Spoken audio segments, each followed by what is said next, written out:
Hey guys, welcome back, it's Ripe again. In today's video, a rich neighbor built an illegal massive factory on my property. He falsely claims that we sold him the land and that he is the rightful owner. We went to court to sue him. Here is what happened. Let's dive right into the story. So I am from a northern part of India. My parents were farmers who grew sugarcane in a small village. But when I was in my first year of college and second semester, my parents became one of the first people in our village to get sick from the virus. During this lockdown, I was stuck in a different state attending my college. They soon succumbed to the virus and I got the news only after a few days. It was a huge blow to my mental health when I was not even able to see them one last time or cremate their bodies according to our customs. This left a huge mark on me and my life. I did not go back home for 2 whole years. Instead, I asked my uncle who lived nearby to lock up the house and hold on to the keys. I was honestly scared to go back because I knew there wouldn't be anyone there to welcome me, no one to cook me a fresh roti or offer me some sweet sugarcane. Luckily, my uncle and auntie are kind people. They both took care of my house and farm as best as they could, even though the pandemic made things really tough for them. As time went on and things started to get a little bit better,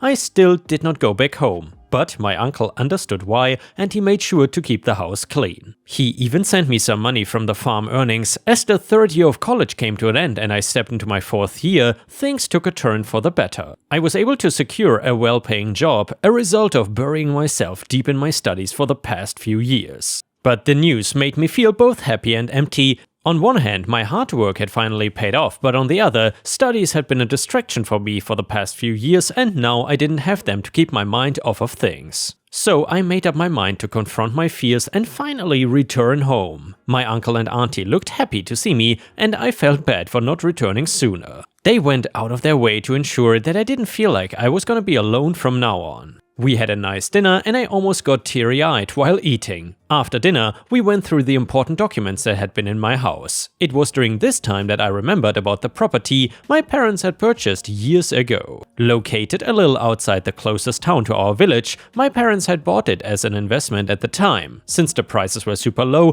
and our farms were performing amazingly. So with my uncle I decided to go and look at the empty plot the next day. But when we finally reached the plot the next day, it was not empty land like we had expected. Instead of finding a barren piece of land, we were met with an unexpected sight. A portion of a factory stood right where my plot should have been. It looked like my plot had been merged with the one adjacent to it and someone had used them to form the foundation of a massive factory. My uncle took it upon himself to ask around. After some inquiries, he got told of the name of the owner. It was my neighbor from the village. He was a pretty rich man from what I remembered. He had several jewelry shops in the nearby town and even owned a few complexes there. As such, we never really crossed paths. After learning about him, we immediately rushed back home and quickly approached the gates of our neighbor's residence where the security guard greeted us and we asked to meet the owner.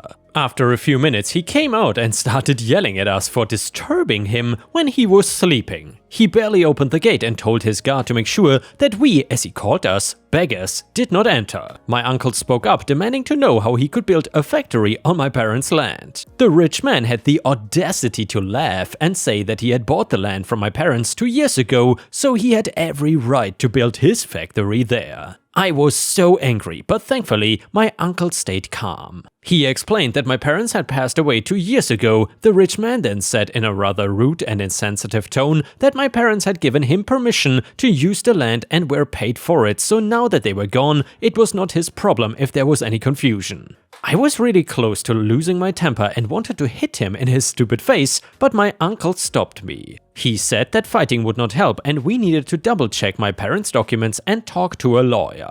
My uncle's words made sense and even though I was still mad, I knew we had to take the right steps to solve this problem. I don't want to get into any serious trouble with people like my rich, spoiled neighbor. After having secured a good job, I couldn't lose everything that my parents worked hard for. We carefully examined the documents multiple times, but we could not find any proof of what our rich neighbor had claimed. Feeling stuck, we decided to reach out to a lawyer who my uncle knew well and had a good relationship with. We handed over our case to him, hoping he could help us. Before involving the lawyer, we confronted our rich neighbor once again. We told him that we knew that he was lying to us, but then he started cursing at us as if he was the victim and we were the culprits. He even threatened to force us out of the village if we continued trying to ruin his reputation and putting false blame on him. He also said that maybe my parents were greedy and wanted to keep money for themselves, which made me so furious I almost punched his stupid face if my uncle hadn't stopped me. Recognizing that escalating the situation would not help, my uncle guided me away. He then advised me to hit this rich a-hole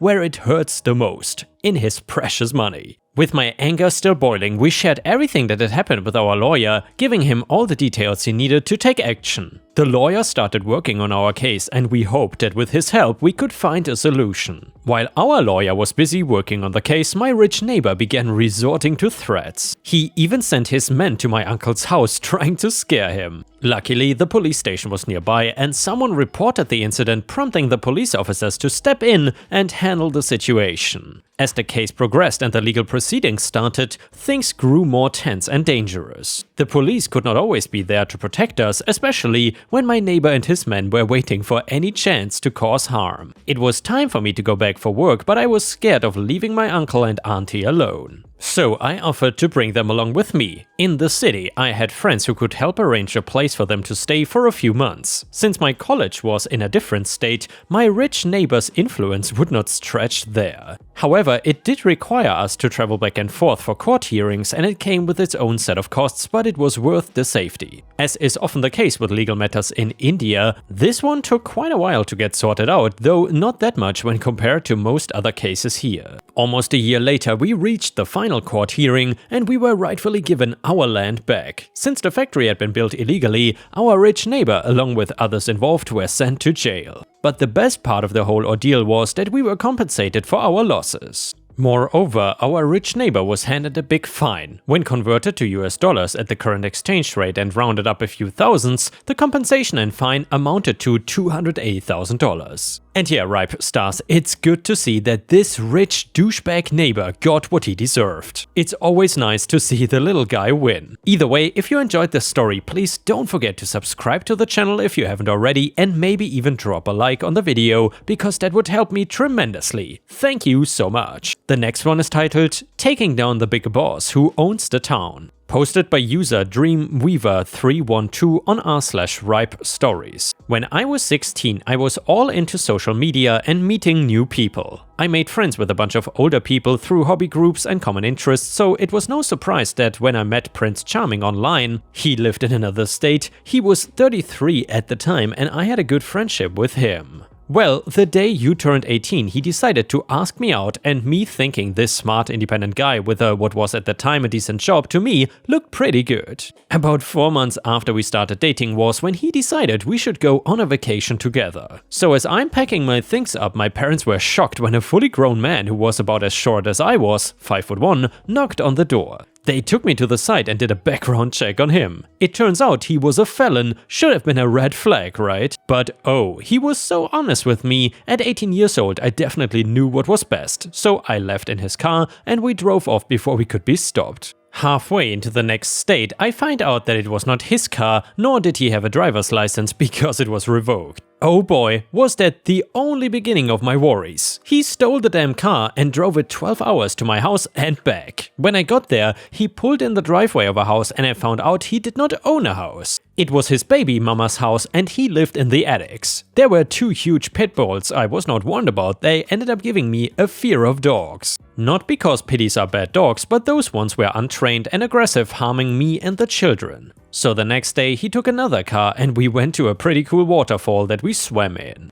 That part was amazing. We climbed a mountain to reach all kinds of berry bushes. Pretty cool, they tasted fantastic. And also we went to the Antiques Mall, which is one of the best places I've ever been. They had thousands of items from old houses and different cultures, and I even found crystallized lightning. Anyways, I had a pretty good vacation if you subtract the sleeping quarters. Things started getting weird when he said he needed to get the hell out of that place and move immediately. On the last 2 days, he took me looking at apartments with him. My favorite was inside the old library building, but that's beside the point. He said he would consider everything and choose later after getting my opinion. Then I went home and he drove back. I had no intention of moving in with him. Fast forward a few weeks and his boss offers him an apartment. Because he works for them, they offered an all-inclusive $500 lease including utilities, cable and internet. I ended up getting into a major fight with my family and packed all my stuff up to leave. I couldn't really figure out where to go, so I ended up calling him up and being dumb enough to run away with him as fast as we could. Who knew running away 6 hours from your home to another state would be so terrible?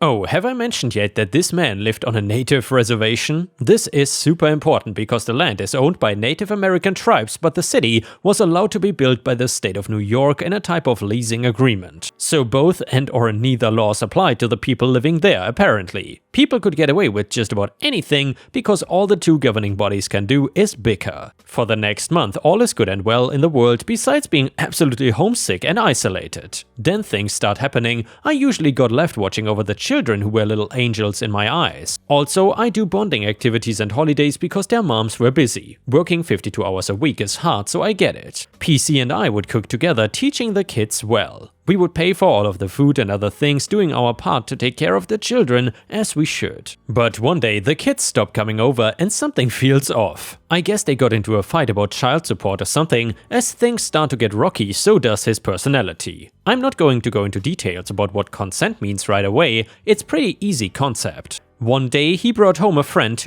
Oh, I actually have no idea who the guy was, but he had 2 kitties with him. One was a big orange fluff ball and the other was a little white Persian that we named Luna. The kid got kicked out of his father's house, so I let him stay with us for more than a night because it gets to negatives at night in the winter and I wouldn't feel right letting someone be on the street like that. This is not the last time I feel that way, by the way. O is a pretty cool guy and he got along with me and PC well. Unfortunately, his stay came to an abrupt stop and here is why. My lockbox had been opened and my money slowly started to drain from it. PC frequently told me that he was going over to watch the kids after the parents made up. One late night, I called the mom asking up where he was and she said that she had not seen him in 3 weeks. O usually left after him a few minutes later and I just thought he was going to the grocery store. Well, it turns out PC was stealing my money and planted my key right under the couch cushion O was crashing on. After pretending to find, he screamed at O, kicking him out of the apartment. I let him back in after PC went to work so that he could collect his things. He puts them in his car and he drove off, leaving little Luna with us. So now we owned a cat and a snake I've had for 5 years in our apartment. PC continued going out and as it got colder,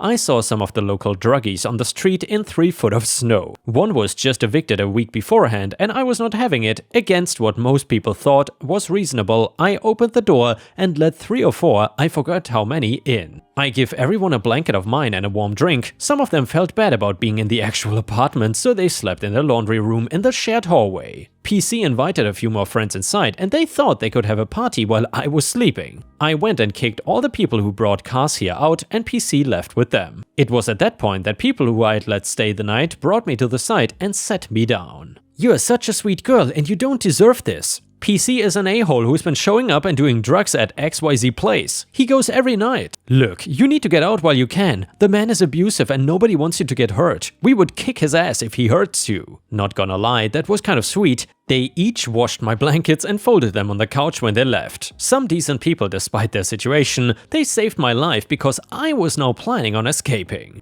It did not take long for him to spike my food and drinks with who knows what. I ended up spiraling on the floor, throwing up and paralyzed. I could hear everything around me but couldn't do much about it. So yeah, I had to get the F out of there. I secretly packed my bags and called my parents to come get me. Of course, PC wanted to put on a show which included screaming at me and threatening to kick me out. Now, he might have been the man in whatever big bad boy felon reputation he tried to pull on me, but he was more of a weasel than a thug. I was definitely the more intimidating one out of us, and I absolutely let him know that because after he went off, he expected me to run away and cry. Well, little did he know, I grew up in a place where if you acted like that, you better have the means to back it up or your dating life would quickly turn to kissing a curb. All I really did at that time was look him directly in his eyes, put a hand up to his chest and with the slightest amount of pressure, just started walking forward. I took a step and he took one back. Eventually, he locked himself in the bedroom for an hour until he wanted to pick a fight when I was talking to my dad. He walked out and started yelling at me in the middle of my call and it went like this. "Dad, is everything okay?"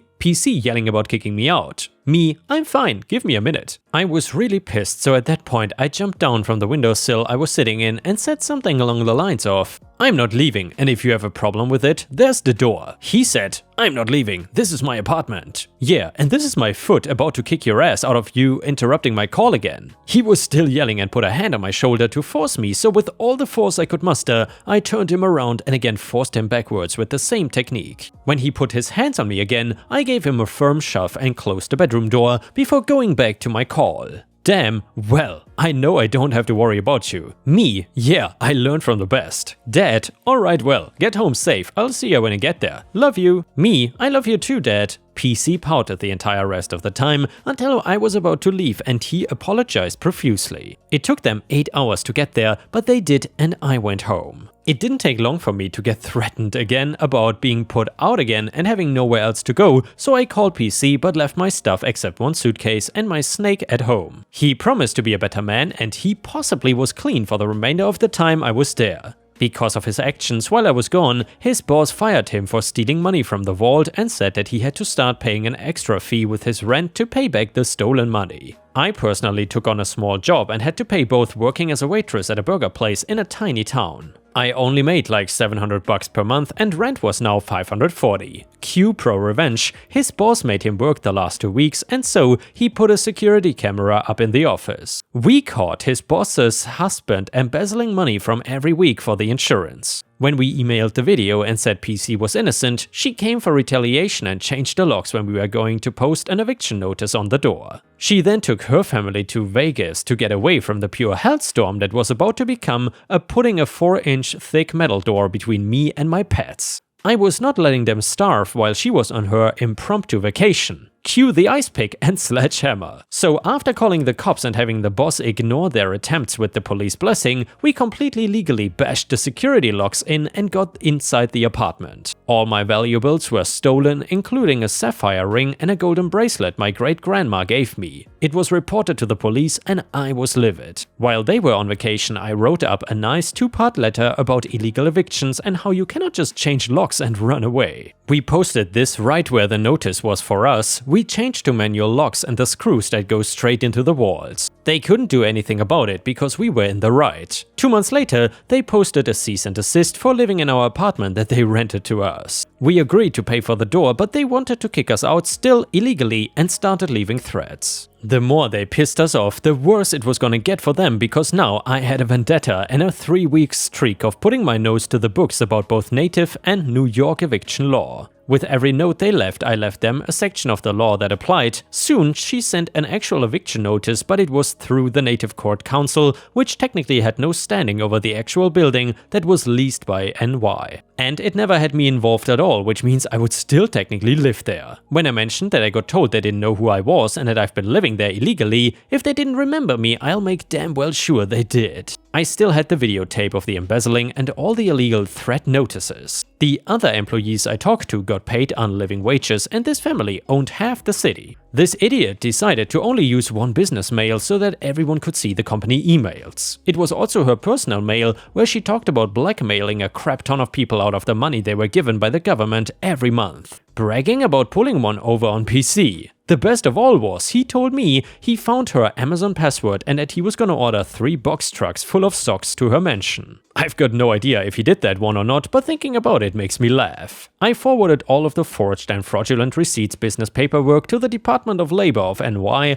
and the rest of the fraudulent and extortionate papers to the FBI. They raided the workplaces and the mansion. She was ordered to pay back a certain amount of unpaid wages to half the town, including damages. She ended up divorcing the embezzling husband to try and save her image, but it didn't work. I ended up getting kicked out in -3-degree weather with a kitten in my coat and a snake buried in my boobs so it didn't freeze to death. I got kicked out quicker because I lost my temper and stepped up to boss lady in front of 2 cops just so I could look down on her. They accused me of assaulting her and had me removed. I decided I wasn't done, so I called the state police and started a nice little argument between the two. The eviction was illegal, and when I had the police tell her, she pulled out her phone and called a judge in a large city threatening to have him forge the paperwork. We packed our stuff up in the back of a friend's truck and spread it between a few friends' houses, leaving our pets at one and I was to wait at the other. I got in a fight with the kid's mother for leaving and she kicked my ass out in -3-degree weather. Still have the frostbite, but oh well. Also, I got picked up while my legs were blistering black and blue, but I took the pets home with me and left PC there. And well, if you're wondering what happened to PC, it turns out he hacked into my phone and sent me a whole bunch of nasty texts such as the ever famous "I'm watching you" and "don't leave the basement or else." I ended up staying in my basement for most of the next 4 months out of fear. However, he ended up on the street for a while, his computer got confiscated when they did actually push for the missing rent money, and he went to jail for a while. As far as I know, he's on kid number 7 now and having a great time with an old friend of mine.